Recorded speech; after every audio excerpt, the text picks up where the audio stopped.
Kukatpally police station పరిధిలో గొలుసు bike దొంగను అరెస్ట్ చేసినట్లు ఏసీపీ శ్రీనివాసరావు తెలిపారు. కృష్ణా జిల్లా పామరుకు చెందిన సాయిరాం నెల రోజుల క్రితం ప్రశాంతి నగర్లో చోరీలకు పాల్పడినట్లు ఏసీపీ చెప్పారు.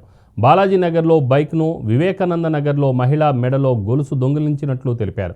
ఈ నేపథ్యంలో అతని వద్ద నుంచి 8 గ్రాముల బంగారం, ఒక బైక్, సెల్ ఫోన్ స్వాధీనం చేసుకొని రిమాండ్కు తరలించినట్లు ఏసీపీ శ్రీనివాసరావు వెల్లడించారు.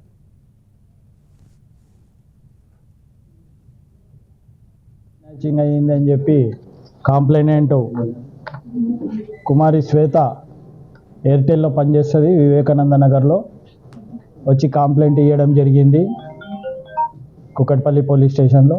ఇమ్మీడియట్గా ఎస్హెచ్ఓ కూకట్పల్లి కేసు రిజిస్టర్ చేసుకొని ఇన్స్పెక్టర్ డిఐ వెంకన్న వాళ్ళ క్రైమ్ టీముని తీసుకొని ఏరియాలో సర్చింగ్ స్టార్ట్ చేశారు.